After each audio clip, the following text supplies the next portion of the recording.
The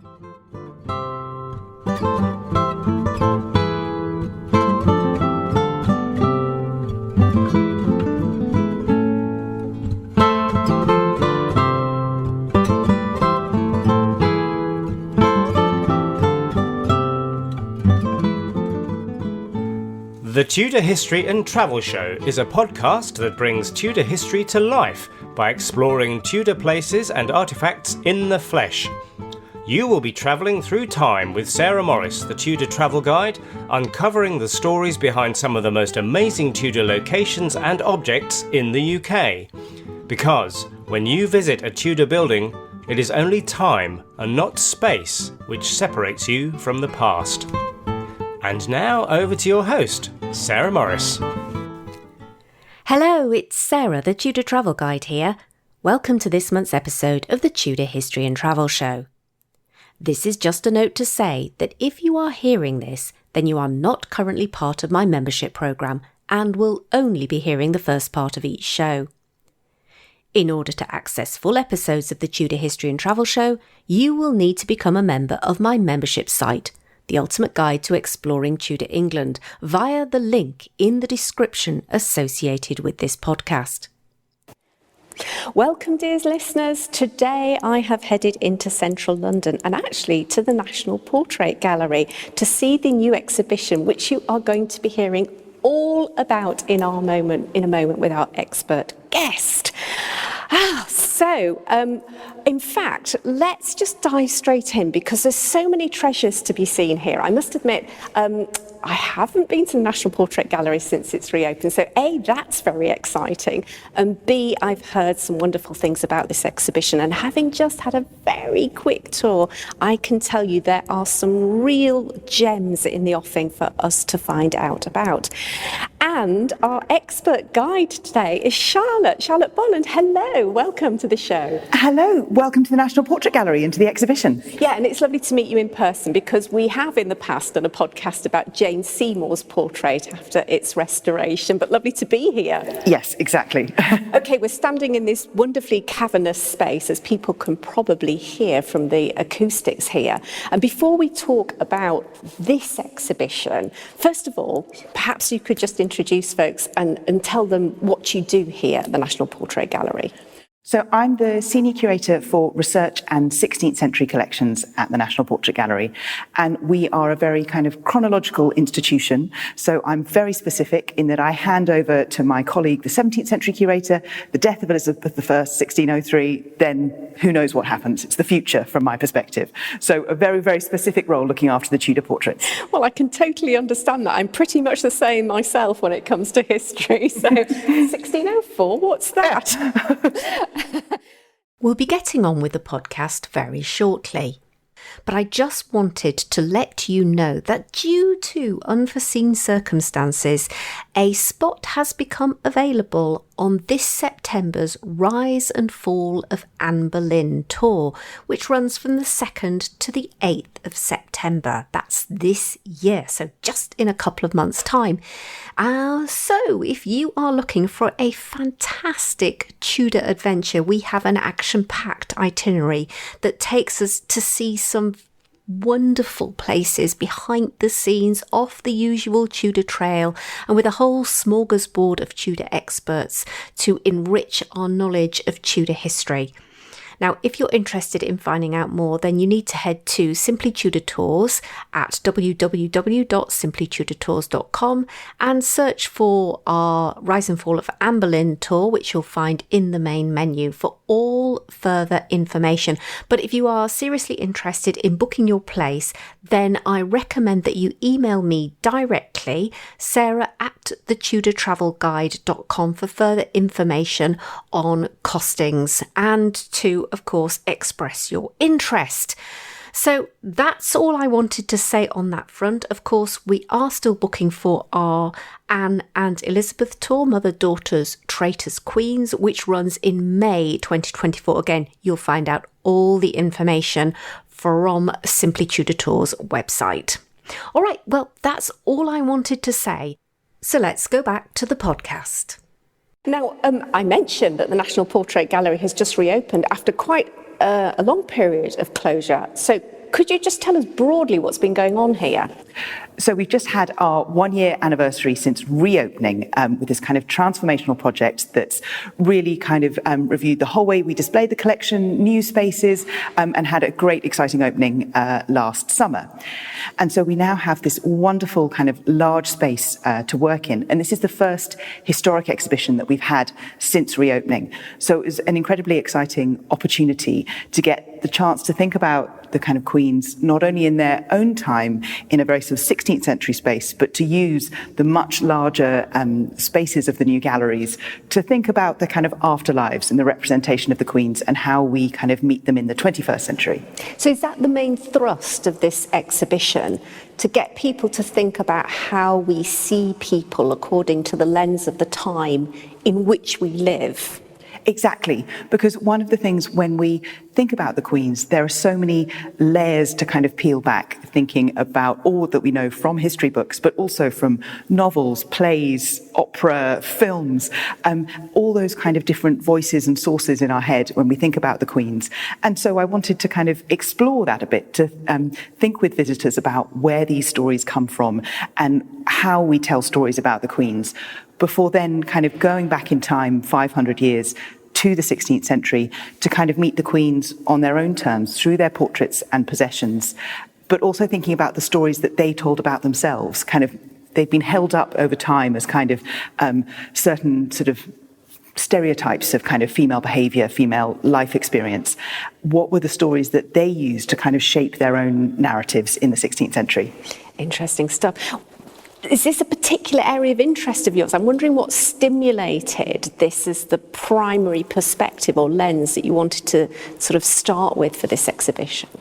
Well, one of the things that I'm sort of aware of in curating the Tudor portraits of the collection is the sort of popularity and interest in the Tudor period, which is wonderful, and the kind of how the queens are so widely recognised and often kind of, you know, aware of visitors in the spaces, making a kind of beeline for Anne Boleyn, and thinking about the way in which she is presented. And that was something that I really, you know, kind of find fascinating. And because at the Portrait Gallery, we have this very sort of interesting remit of we're thinking about portraiture, but also biography. And in the kind of transformation sort of project of all the thinking we were doing about the collection, we also really want to think about storytelling. And this all kind of came together very strongly in the question of the lives of the six queens and their kind of commemoration and the way in which they've been transformed into kind of popular icons over time. Okay, well, we're going to get straight into that in a moment, because of course everybody knows the recent phenomenon of six, I suppose, and that I know we're going to see and maybe talk a little bit about that. Now, the first space we're standing in, I'm sort of got the imposing figure of King Henry VIII staring down at us with his, you know, his famous pose, his legs askance and his arms almost resting on his hips. And then behind us, really impactful series of black and white portraits, imaginings, I guess, of what those queens would have looked like. What's this space trying to introduce us to? Exactly. Well, it's really kind of setting up that kind of the concept of the exhibition, because one of the things I was really wrestling with, of course, is what to do with Henry in this story, because the focus is the six women and their stories, but you can't cut him out of their stories completely. Their position as queen kind of comes from their marriages to him, and in the structure of court in the 16th century, he was the star around which everything else orbited. He was the centre of the universe, and so I kind of wanted to, be upfront about that. So he's there in the opening of the exhibition in the Walker Art Gallery's fabulous full-length portrait from Holbein's workshop. But the other thing that's so interesting about that painting is its role in portraiture and storytelling, because the image of Henry that's so kind of familiar and has been used as a means of telling the stories of the Tudor court since the early 17th century. There's a fabulous chronicle of King Henry VIII's reign that has the title "When You See Me, You Know Me," and has the same kind of woodcut of that pose that's so familiar from Henry. So in a way, because of this portrait, Henry has become a kind of fixed point in the stories. By contrast, the queens and the kind of vagaries around some of their portraits are much more sort of liminal figures who have different layers of storytelling have kind of built up around them. And so kind of having that contrast with Hiroshi Sugimoto's portraits of the queens. Now, these are wonderful images, and they've got this incredible uncanny quality, because you look at them and at first glance sort of think, what are these? Who are these people? Are they wearing lots of makeup? Have they just stepped into a photographic studio? But they're actually photographs of waxworks from Madame Tussauds. And that kind of playing with the sort of lifelike qualities of portraiture is so interesting, because you think you know these women, but actually they're sort of imaginings of them, they're kind of reproductions of them, and that these are some of the things we need to kind of peel back. Yes, unpick. It's very symbolic of what you're actually trying to get people to think about. Exactly, yes. So where do we need to go to maybe think a little bit more about how the queens have been portrayed over time, and maybe some of the different lenses? Because I am sort of familiar with this, particularly with some podcasting I did up in Scotland when we were talking about Mary, Queen of Scots. And it suddenly occurred to me, looking at all her portraits, that she looked uncannily like Queen Victoria in practically. And I sort of thought, maybe there's a lens that people are seeing it through. And I know there was a big project up actually in Scotland about kind of the memorialisation of Mary, Queen of Scots. But so I suppose we're talking about the equivalent here with the Six Wives. So what do we need to look at next? Exactly. Well, thinking about the kind of role that portraiture has played in the way these women are remembered, and particularly their kind of group identity. So that sort of the Six Wives and the very famous rhyme of divorced, beheaded, died, divorced, beheaded, survived, and the way the queens have come to be remembered by the moment at which they were, to use Shakespeare's term, unqueened, at the end of their relationship to Henry, but just that sort of one moment in their life, one word kind of summing up their entire biography. Yeah, right. And what's interesting is that a kind of a sort of parallel sort of reduction has happened in portraiture, because there's been an interest to sort of illustrate this rhyme and their stories with group portraits, and which has created a sort of homogenized iconography. That the minute you reproduce the queens and want to form them into a group, be it for kind of stamps or kind of novelty teacup, it then erases the specificity of the source portrait, because there's a huge difference as to whether something is a miniature that or a full-length panel on oil on panel painting, that these were created for very different functions, very different purposes, who commissioned them, who saw them. But if they all get reduced to a same kind of crop of the Queen's head in a row, that individuality is erased, and it's sort of just as reductive as the rhyme in a way. So wanting to kind of help, show visitors to think about that way that portraiture has been used, and that sometimes in that quest to kind of find a likeness, actually you can get more distance from the Queen if you don't think about the kind of the original object, that the reproduction can actually kind of, blur the story. So how do you think that the Six Wives have been portrayed through the generations, through the centuries? If you were I'm going to try and ask you to be quite reductive, because I suppose there's a huge story in that. But, if you were to try and condense it down from their unqueening, what happened? Well, in that I will turn to the words of Hilary Mantel, who could always put things much more precisely and wonderfully.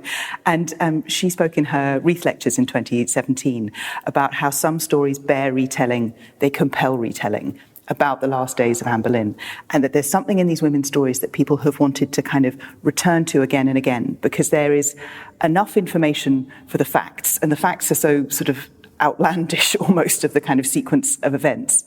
But there is also the space to try and understand the kind of human emotions of it. And I think that's part of the fascination people have with this period, is that it's also kind of messily human. These grand kind of issues of state and of religion are kind of unfolding, but you have all these personal relationships that are that are kind of trapped within it and shaping it as well.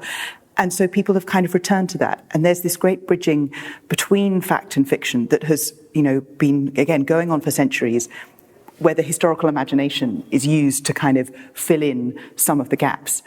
And of course, that when historians are telling the stories of Queen, they're saying more about the time that they're in than necessarily about the 16th century. So we have in the exhibition displays of copies of Agnes Strickland's Lives of the Queens of England, which have this, they're very kind of empathetic to the Queen's situation, but there is this sort of Victorian sensibility of the kind of grand moral lesson that kind of Catherine Howard might present. And so I'm sort of fully aware that in engaging with this subject and writing my own words about it, that I will be, judged in 20th, this is the very 21st century kind of moment of thinking about these queens. And it is not the last word. Their stories continue to be kind of retold. And how do you think we are telling their stories, say, vis-a-vis the Victorian period, where it was all about family and morals and so on? And women certainly still had their place in the home. Where are we now, do you think? I think there is that kind of desire to speak about the Queen's kind of agency and their individuality and their own networks and patronage and the way that they performed as queens. So, yes, exactly that role of how they used their position as queen rather than necessarily their sort of just their position in the home and that kind of moment. Exactly. Yes. Okay. And I know we're stood next to the room here, which perhaps encapsulates some of the things we've been talking about. Do you have a favourite piece in here that perhaps illustrates what we've just been talking about? And perhaps we could go and have a quick look at it. Well, I think in this context, I kind of have to talk about costumes, and we have a selection in the show, but the costume for Catherine of Aragon from the musical VI. And that it's really interesting to think of, how stories sort of change over time, and that the huge success and popularity of VI the musical has really had a kind of impact in the way the queens are remembered. Because in the sort of distant past of 2015, if you asked somebody about the Six Wives to name, who could you name? Anne Boleyn probably had the strongest name recognition, then Catherine of Aragon, and then it might all get a bit kind of confused. And now, because of the way their stories are told through the musical, there is a huge audience of people who know exactly who Catherine Howard is and know exactly who Anne of Cleves is. And so that's really kind of fascinating. And one of the things of why I was so excited to be able to include this in the exhibition. And can I say this? Yes, of course. We should just say we are standing in front of a mannequin dressed a la Catherine of Aragon, a rather stunning and very modern interpretation. Exactly, and thinking about the way in which kind of designers kind of construct the characters of the Queen through costume. So in this was designed by Gabriella Slade, kind of amazing award-winning designs. And what's fascinating is she was using Tudor portraiture as a reference. So she's spoken about how the kind of square neckline and the sort of grid patterns referencing stained glass, the kind of a large amount of gold, thinking about armour, but also as filtered through the lens of Beyoncé. Yeah, so you've got this kind of cultural sort of mash-up moment. But it is, so there are Tudor elements, but it is not a kind of recreation of a portrait. And one of the things I wonder about that's so interesting is that the kind of concept of VI the musical, that the queens are kind of performing in concert, and that they can speak for themselves. They each have a microphone. They sing their own songs.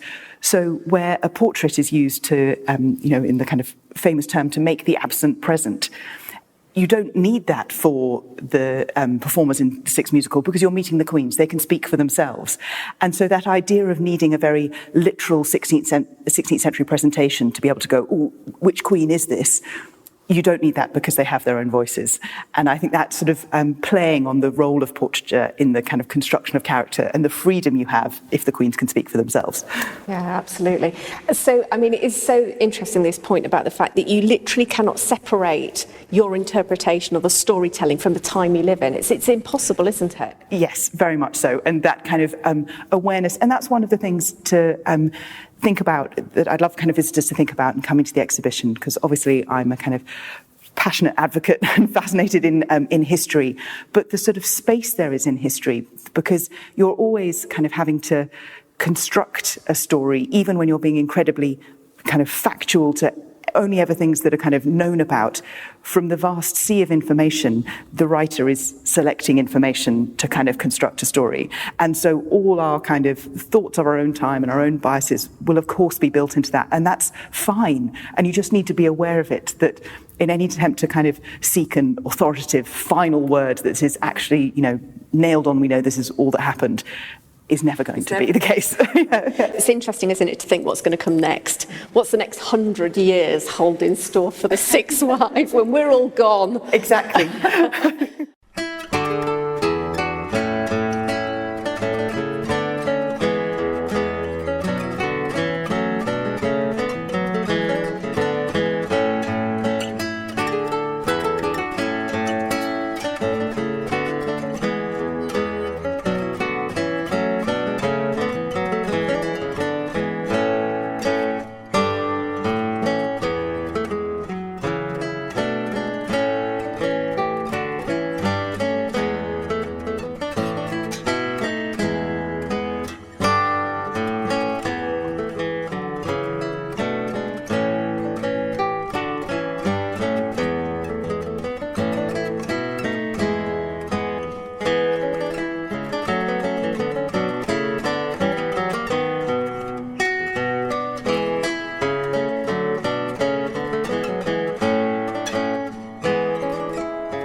Okay, people might be able to hear we're just changing room here at the moment, and I'm surrounded by some portraiture, all later portraiture of the Queens, right? Exactly. And so one of the other things that I was keen to sort of unpick or share with visitors in this exhibition is the challenging story of the Queen's kind of commemoration through portraiture and what happens to their images after their deaths. And the shift between why some queens are so recognisable and others, their iconographies are so confused. So in this room, we have kind of multiple representations of Anne of Cleves, including an extraordinary copy of Hans Holbein the Younger's half-length portrait from the Louvre by the Impressionist artist Degas. Yeah.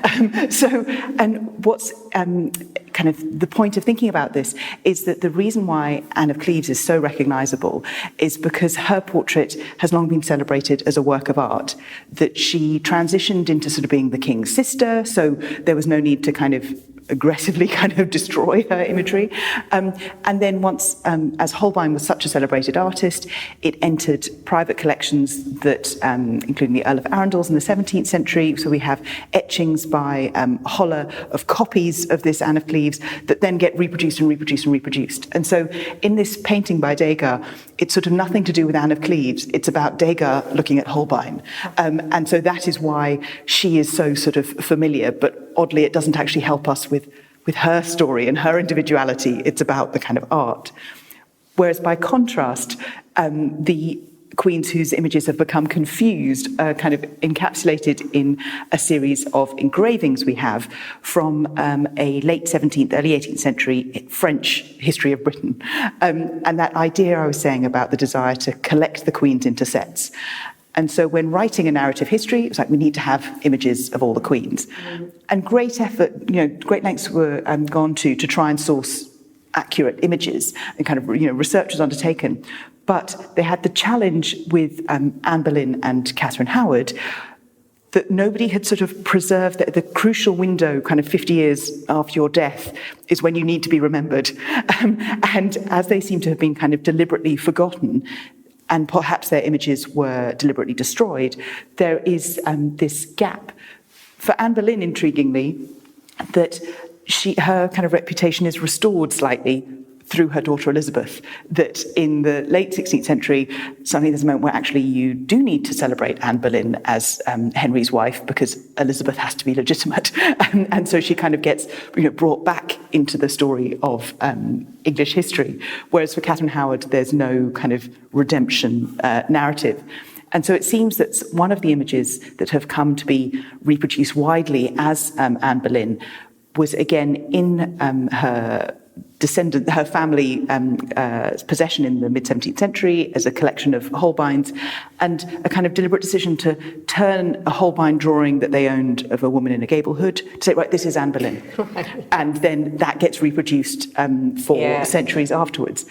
And then also in this set of engravings, you have the question of poor Catherine Parr, who is... Is this supposed to be Catherine Exactly, Parr? yes. I was looking at that thinking, well, that's very Elizabethan for a Exactly, start. yes, yeah, an enormous ruff that she's wearing there.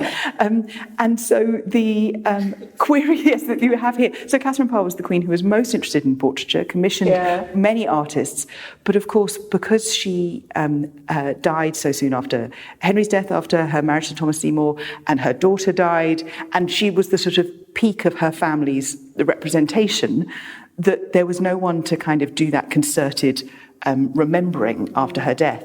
And sort of in a kind of tragic irony that in the Elizabethan period, when artists making print series were looking to commemorate Lady Jane Grey as a kind of Protestant heroine, they sort of latched onto images of Catherine Parr. And so Catherine Parr's paintings kind of survived, but they were all called Lady Jane Grey. She disappeared under the kind of image of her ward. This image is even separate from those kind of Lady Jane Grey words.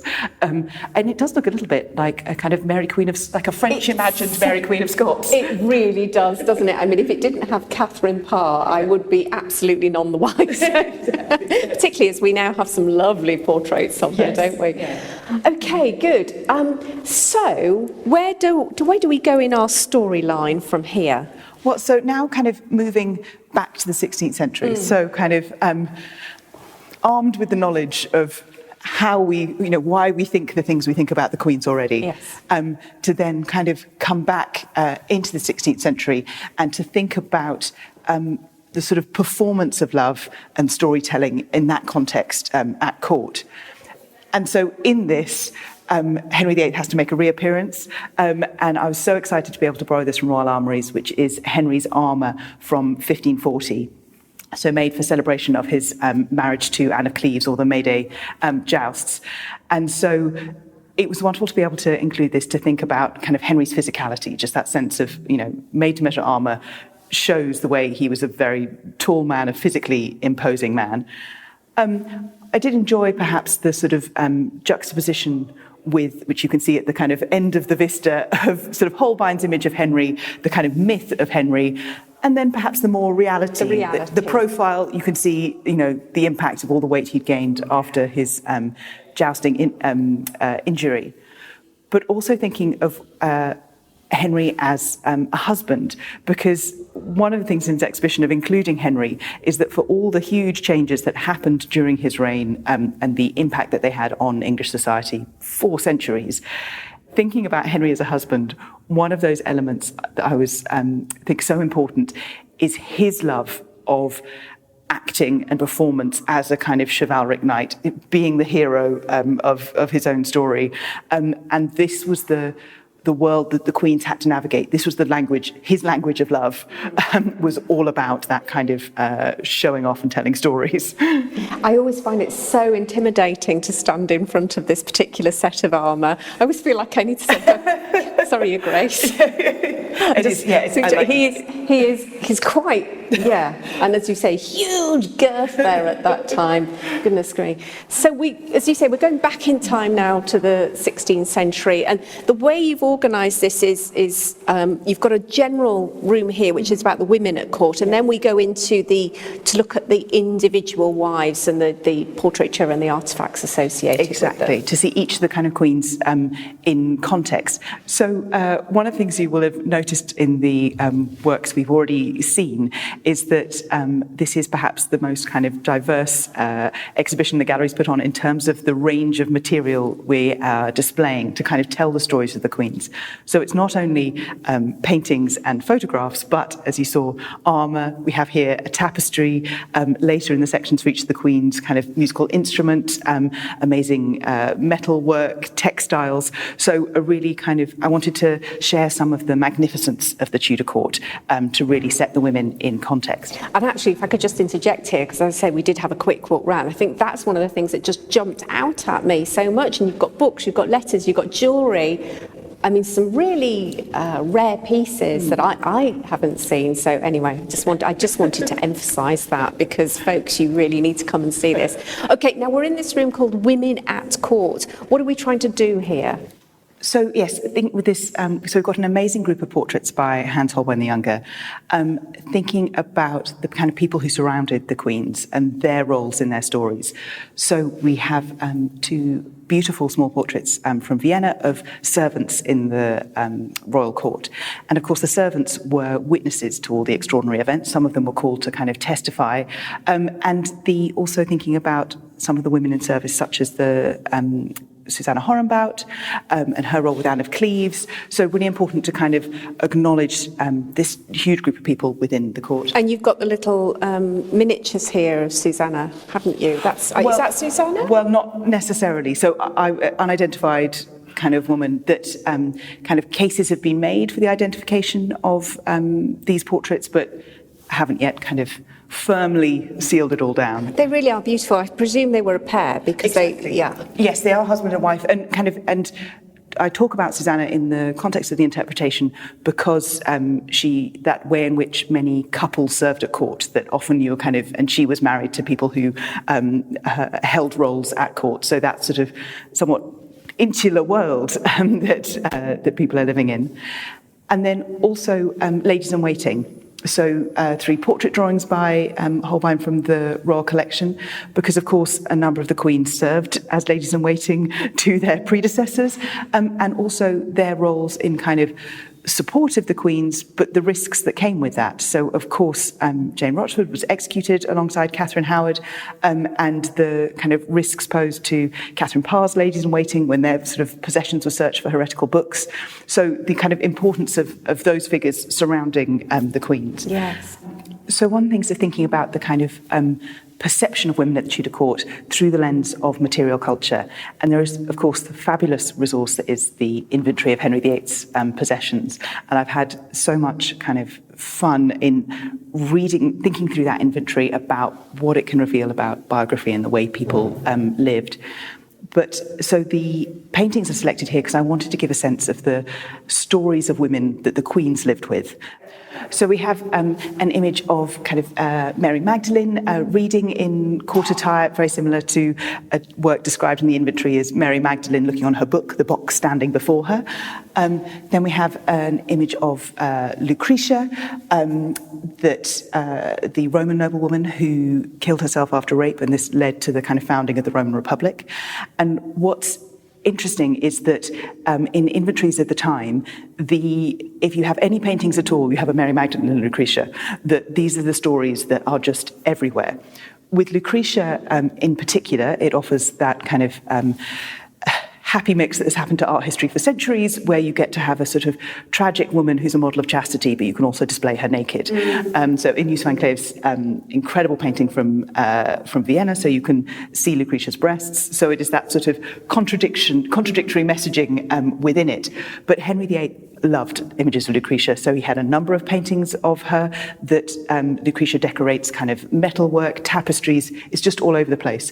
And I think that says really interesting things about the perception of female honour at court and the kind of culture that these women are having to navigate.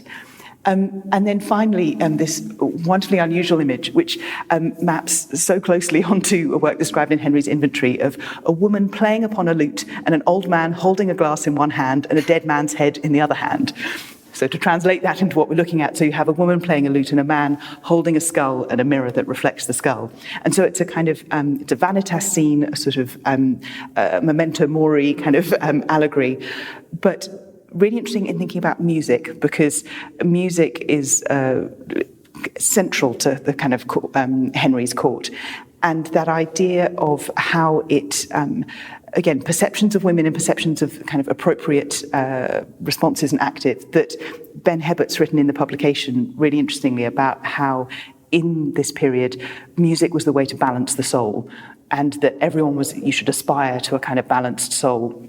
And while it was innately feminine, the kind of classical muses are feminine, men should, of course, get skilled at music to balance their masculine energy, but that you shouldn't go too far, because if you were too musical, then everything was out of balance. And so Ben kind of argues the case as to whether there is something, particularly in Anne Boleyn's downfall and the arrest of Smeaton, and the men who were arrested with her, particularly also Thomas Wyatt, that if it was trying to make the point that the men around her were too musical, they were too feminine, and therefore Anne, by counterpoint, was too masculine. And if her court is out of balance, then sort of everything could be true. Yes, you know, right. She's not playing by the rules, it's all plausible. Interesting. And one of the things that's so beautiful about this painting of the Mary Magdalene is that during the research for the exhibition, I came to think about how the queens used their kind of name saints. So Catherine of Aragon and Catherine Parr, very much sort of deliberately referencing St. Catherine of Alexandria, Anne Boleyn at her coronation, deliberately referencing St. Anne. Of course, there is no St. Jane, and I think that Jane sort of perhaps adopted Mary Magdalene as her kind of model saint.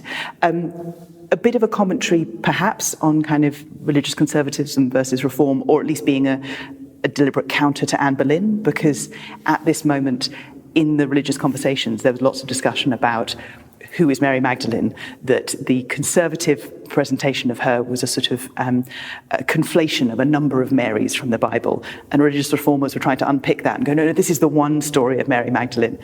And intriguingly, the story of Mary Magdalene that Jane Seymour chose to include in the pageants that declared her as queen was a much more religiously conservative kind of presentation. Right. And when doing research for the exhibition, I was really struck by the fact that in this cup, so it's of a type of kind of genre piece that was produced in relatively large numbers in the Low Countries, you know, kind of for export and sale all over the place. So exactly the type of thing that Henry would be able to acquire. But looking at it, at exactly the moment where you might kind of individualise and make your thing bespoke, there is a bird with rather interesting sort of splayed arms that looks quite like Jane Seymour's phoenix emblem. And so I was thinking, you know, that we can't trace the provenance of this painting because, of course, in inventories it will always be just, you know, a Mary Magdalene. So trying to kind of specify, you know, hasn't been possible. That said, you know, a research strand worth kind of pulling at a bit further, but there is a very slim chance that this might be a lot closer to one of the queens than I initially thought. That's very interesting.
So we've just come into a different part of the exhibition. This is where we start going through the individual rooms associated with each of the queens, and we've got portraiture, as you were saying, we've got books, we've got objects, we've got jewellery.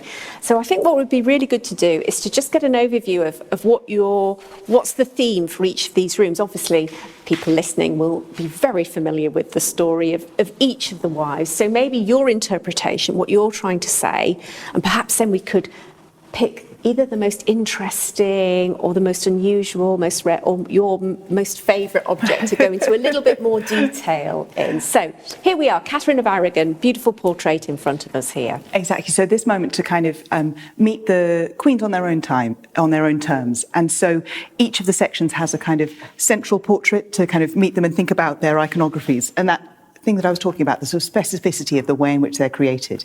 And so this image of Catherine of Aragon is so interesting that in kind of portraying her magnificence, its scale suggests it was likely produced as a pair to an image of Henry VIII that we actually have in the National Portrait Gallery's collection, very similar composition.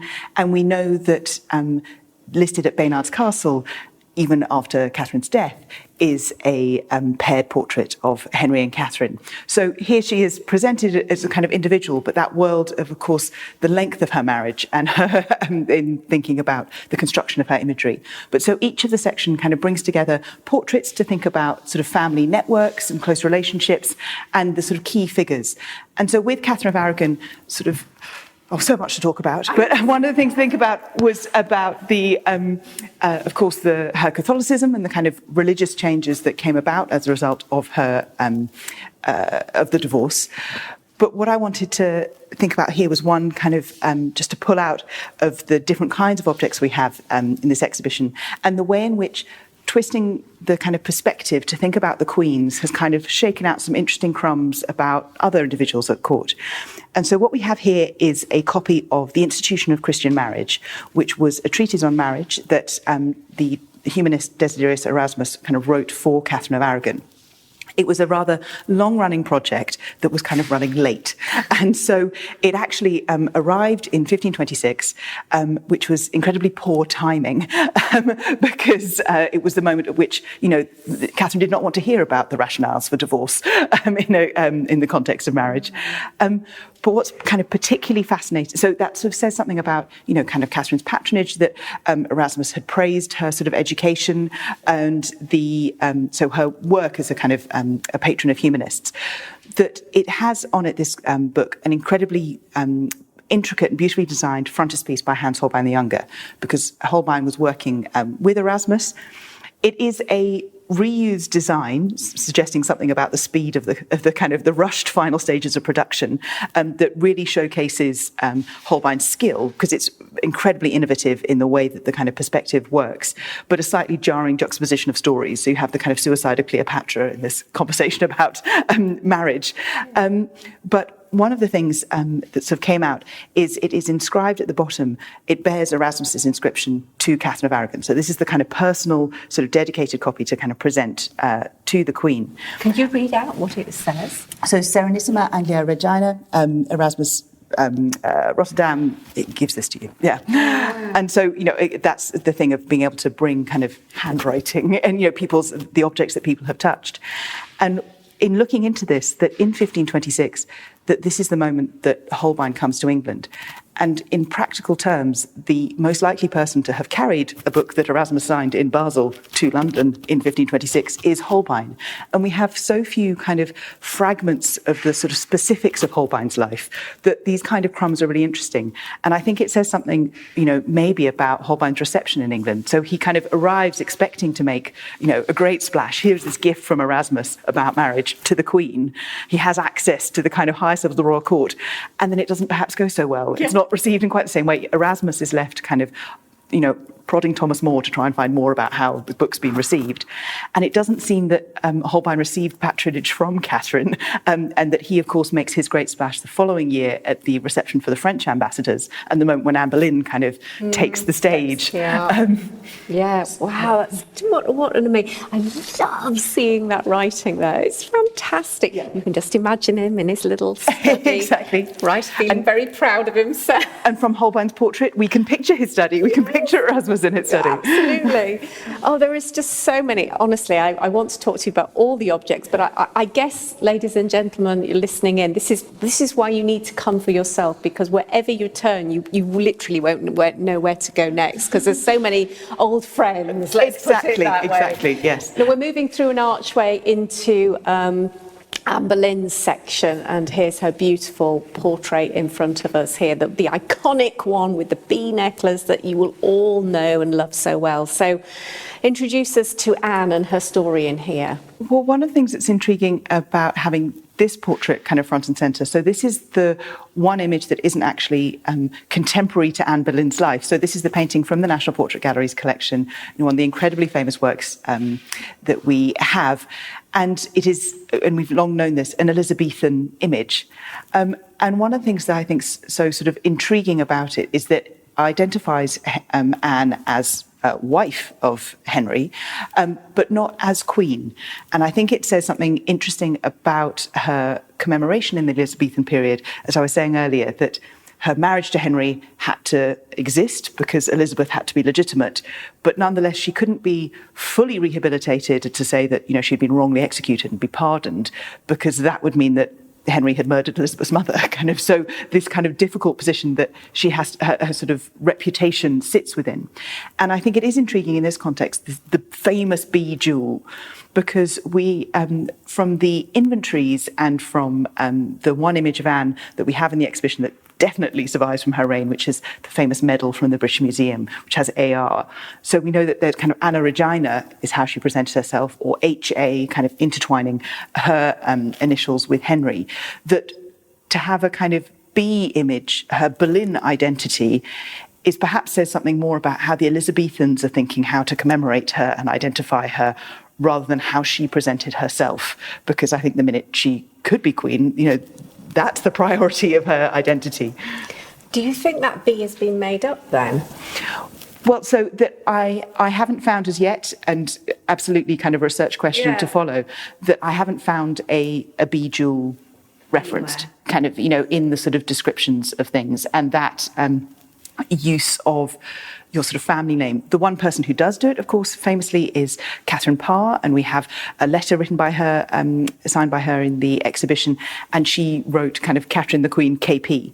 But I wonder if that's partly about the fact that she's the third Catherine the Queen, and so she's trying to kind of specify, oh, this is me. So she has a kind of more of a reason to justify her Parr identity, whereas I think, yes, the kind of it as Anne kind of rises up the social status, how much she presented herself as a Boleyn. That's a very interesting question, because I often get people saying, do we know what happened to the Boleyn bee necklace? It's an intriguing thought to think that it might never have existed and have been just a play on a style of jewellery. Yeah. Can I ask you your opinion?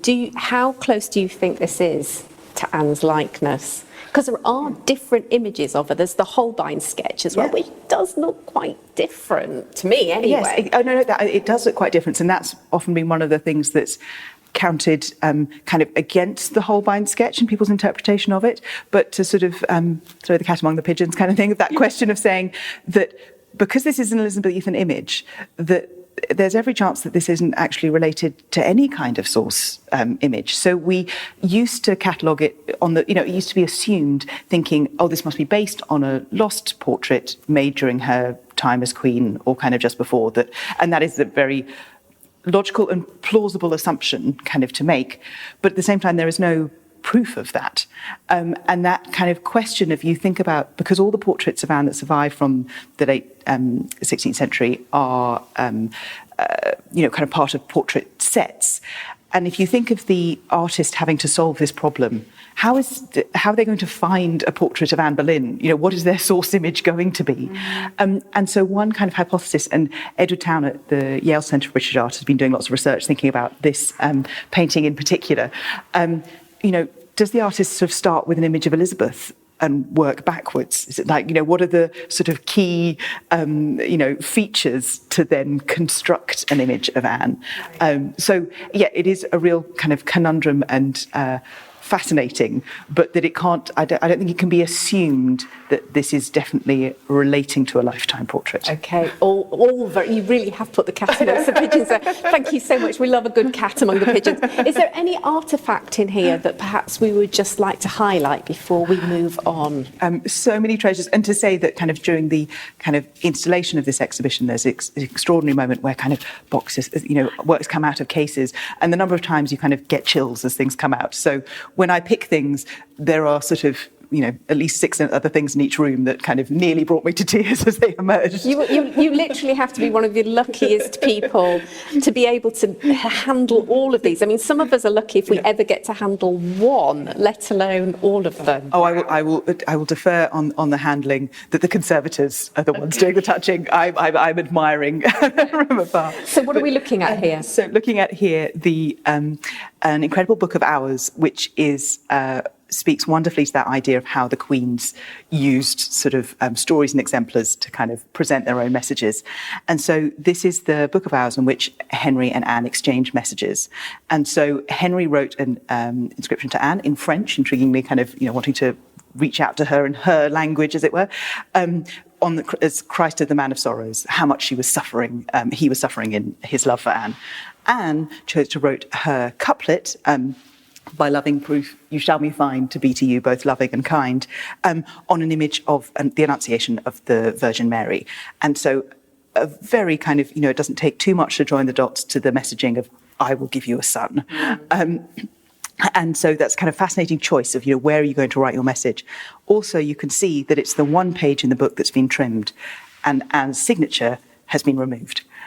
So she's been kind of erased from the story of this courtship at a subsequent date, which is perhaps part of kind of why the work itself sort of survives. And you can see why the decision-making of the person who did that, because the illumination is so beautiful. It's an incredibly kind of high-quality book, and it's that like, I don't want to destroy the whole thing. So if I just trim it a little bit, then it becomes a safe object.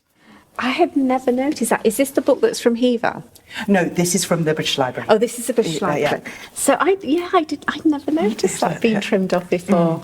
How intriguing. The history of the book as well as God, that's incredible. It's the afterlife of the book. Okay, well, we need to say goodbye to Anne. Goodbye, Anne. And we're moving on to Jane. Hello, Jane. So, yes. Again, as in all of these, the first thing you see is the portrait of the lady in question.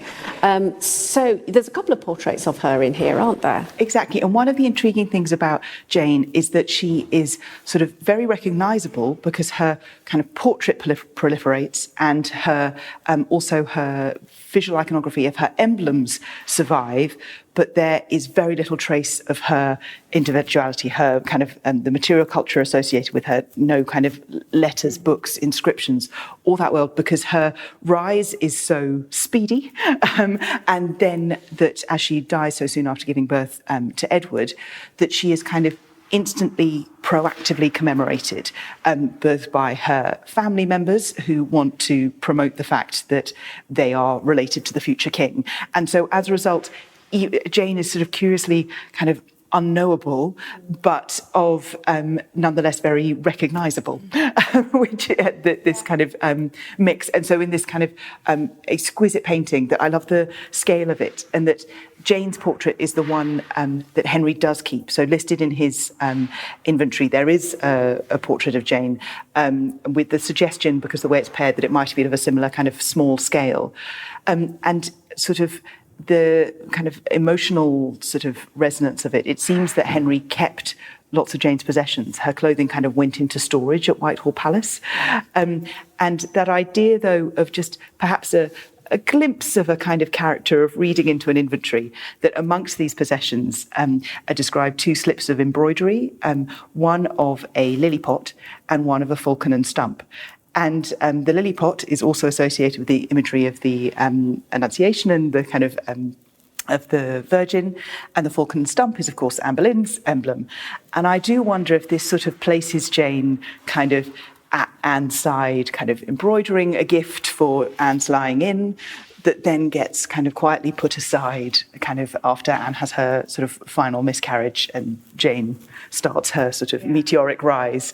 And that idea, the kind of, the getting closer to the humanity of the question. It sounds like the inventory, I mean, it's a chunky thing, isn't it? But you can buy it online, and it sounds like it's a fascinating thing to dip in and out of. It is, in a way, kind of sort of, for certain kinds of research approaches. So it is just a very, very long list. But when you get into it, it's incredible, just the types of things, the range of things to open. So if you have a question of wanting to understand something about Henry's court, the inventory is absolutely worth a kind of moment of diving into it. I'm just right up close to this oil-on panel, about 1540, from the workshop of Hans Holbein the Younger, of Jane Seymour.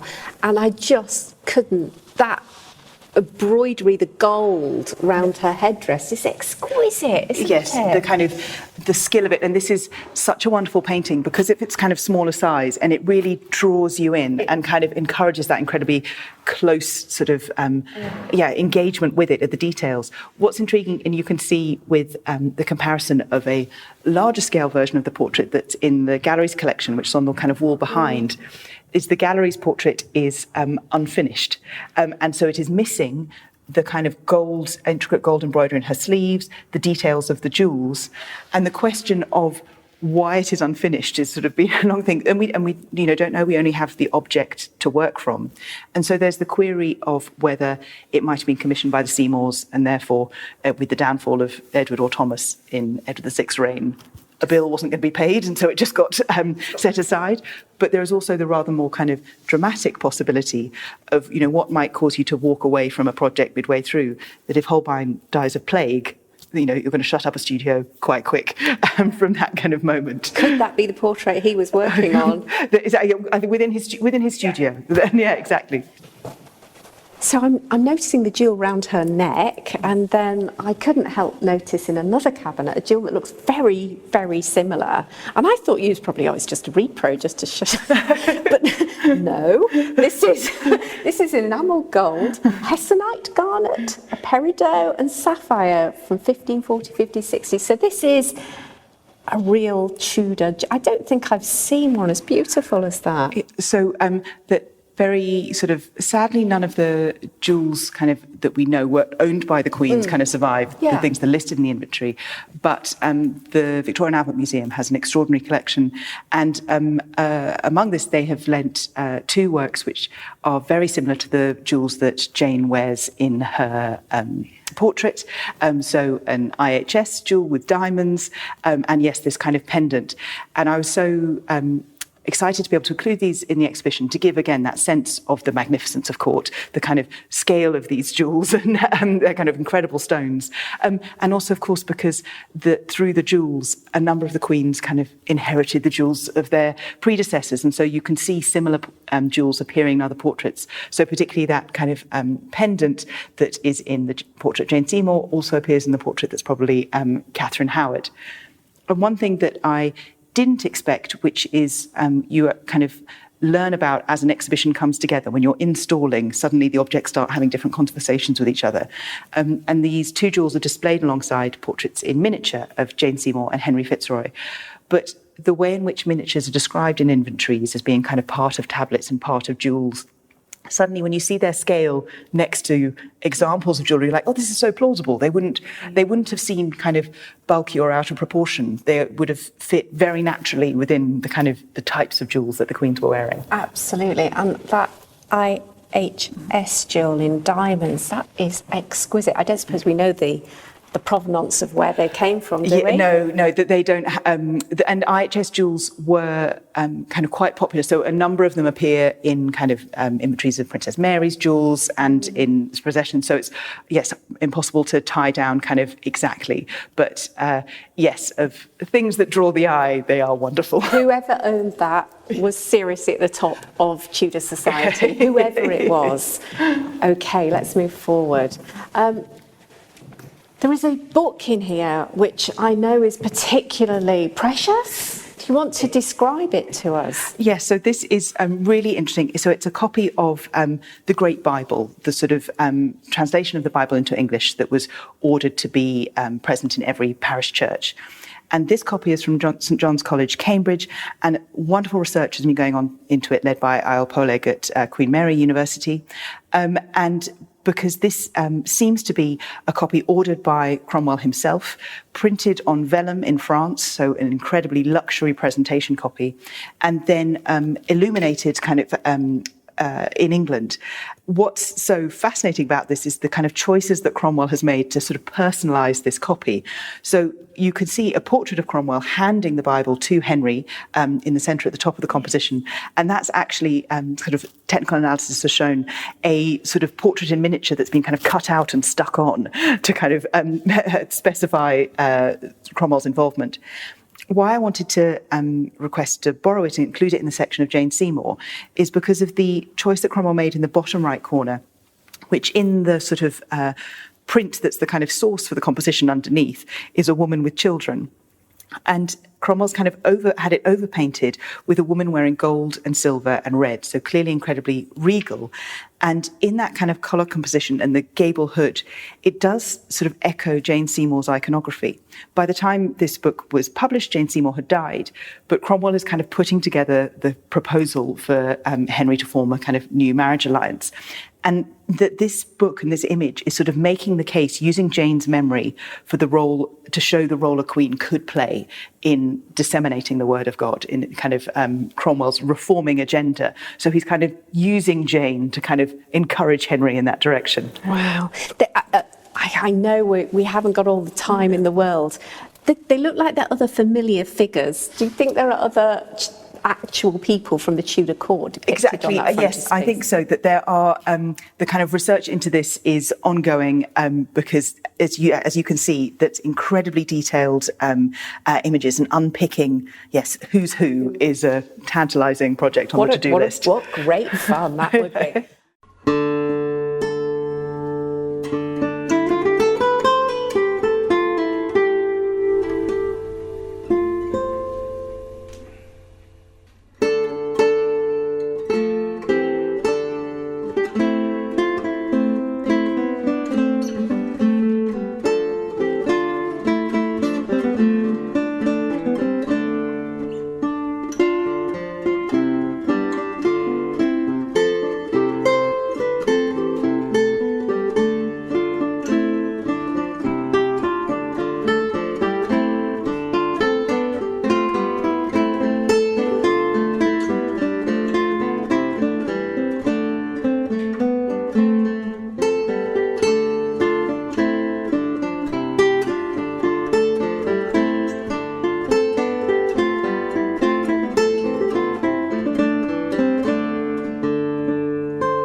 Okay, so we now have the lovely Anna of Cleves in front of us.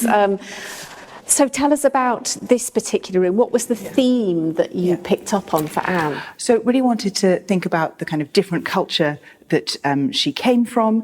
And so it's wonderful to be able to include some prints of her brother and sister, Wilhelm and Sibylla, by Aldegrever and Cranach. So that just kind of very different court culture that was her world.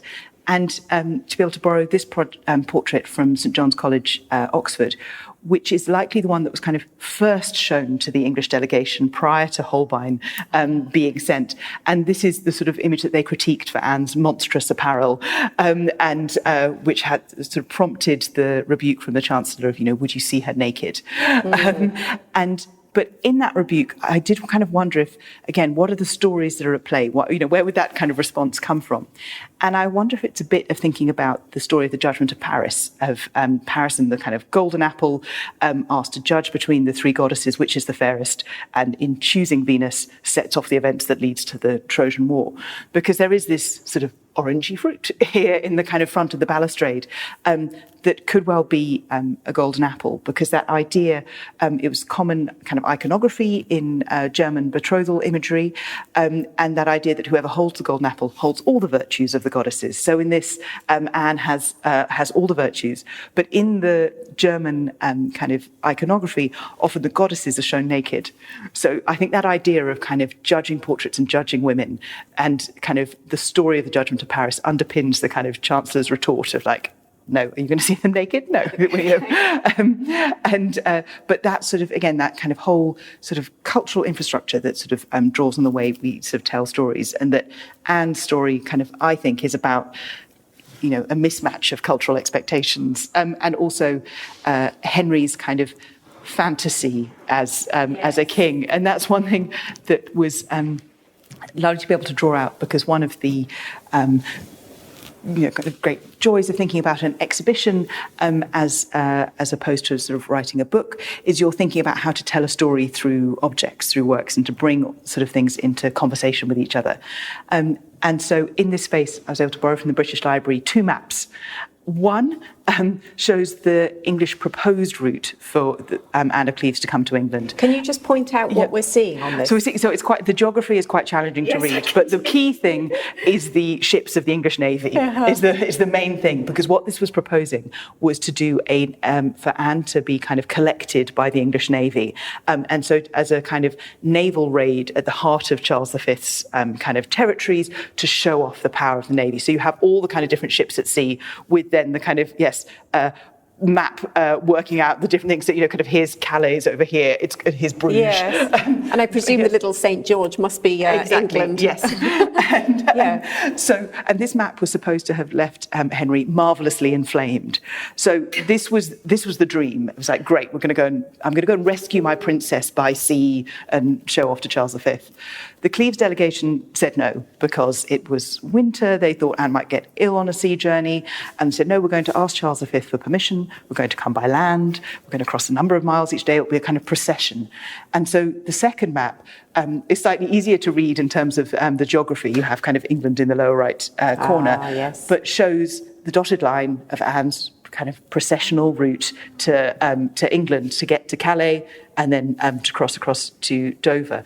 So this is the reality of what marrying Anne of Cleves is. And that kind of mismatch between the fantasy and the reality is, kind of what all goes wrong in Henry's head. That's a really interesting way of looking at it. You can see him, can't you, as you say, inflamed with desire and building this idea of this, back to Henry being the romantic, chivalrous, in his mind. In his mind, absolutely. Well, this is what allowed us to wander on to meet Catherine Howard. We've got a tiny little miniature now. There's lots of debate, isn't there? Yes. Going back to what you were saying at the beginning, because of her execution and that her memory wasn't captured within those first 50 years, I guess we're left with lots of questions. You've gone for this particular one, and now, ladies and gentlemen, I perhaps should have said this earlier, but of course there is a show notes page associated with this podcast, and we will have a picture of this. We've got a little miniature, and this is the portrait you've gone for. Can you explain why you've chosen this one? Of course. So this is, I've been so bold as to say probably Catherine Howard. Okay. And so this is the miniature by Holbein, of which there are two versions. So we have here the version from the Duke of Buccleuch's collection, and there's another version of the portrait in the Royal collection. And it's clear that the sitter is royal, because the level of jewels that she's wearing, in this she has a cloth of silver dress, in the Royal collection a cloth of gold dress, this is the top level of jewels that she is wearing.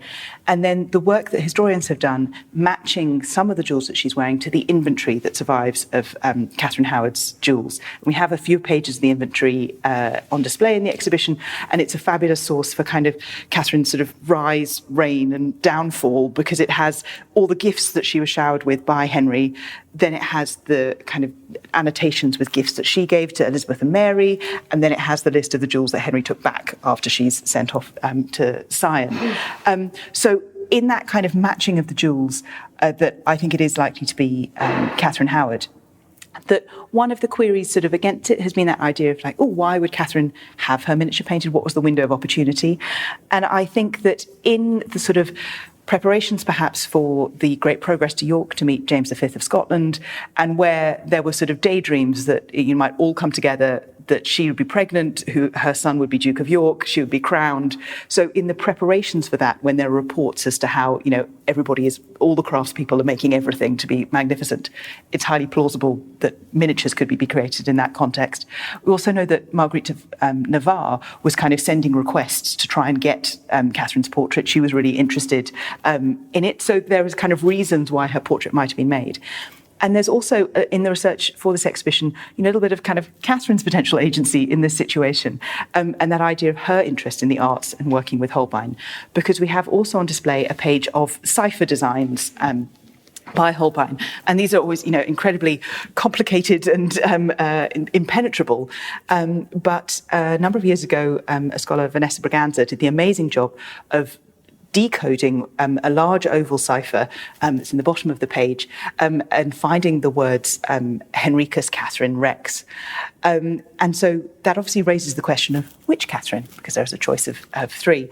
And I think that it's Catherine Howard, because in the inventory of her jewels, there's a note about a collar with 16 diamonds, which has an annotation saying 10 of these diamonds set in a cipher by the Queen. And as you can see in this jewel, there are 10 stones in this cipher. And what I think is kind of really intriguing about that is that if those two pieces of evidence do tell that story, that Catherine commissioned this from Holbein, is it gives her kind of, that agency and engagement with art, engagement with Holbein, and also the design of it, because Henry was giving her H's, wear my initial. And that thing going, oh, I'm going to commission something with my name in it, and her self-presentation as queen. And this is the jewel with the cipher with 10 diamonds is one of the jewels that Henry takes back into his possession. And that's recorded. Yeah. Wow. Okay, that's amazing. This is a rather beautiful book. Just lighting on it briefly. Sure. So the faint traces of Catherine as queen, because she does seem to have been deliberately forgotten. So we've got here an amazing stamped and gilt binding with KH. And the research is shown often by James Carley, great scholar of the kind of books of Henry VIII, that it's likely the timing of publication suggests that it's for Catherine Howard. What's so intriguing about this is that it doesn't necessarily give us any insight into Catherine as a person, because there are a number of books with this binding that survive, a small group, and it seems they were part of a kind of bulk commission, probably for the New Library at Nonsuch Palace, so by the King's Binder, kind of luxury productions, as a treatise on the difference between royal and ecclesiastical power. When you open it, and this is one book that I have, kind of handled, the pages are crisp. They do not look like they've ever been read. Yes. Okay. And you can imagine it sitting quietly on a bookshelf, unread for a long time, and then when it emerges again, it's no longer contentious, it's no longer dangerous. It's already passed. But it's a beautiful binding, actually. Where does this live normally? So this is from the British Library. That's the British Library. Wonderful. Okay, well, that brings us on to our final section, the lovely Catherine Parr, very popular, one of Henry's consorts. You have been listening to the first part of this month's episode of the Tudor History and Travel Show.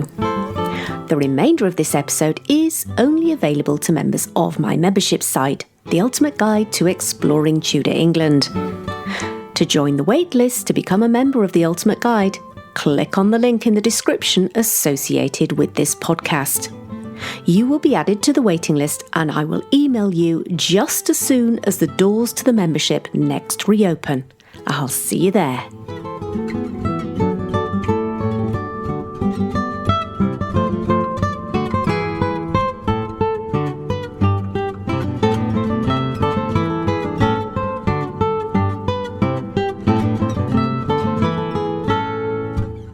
Thank you for tuning in to today's episode of the Tudor History and Travel Show.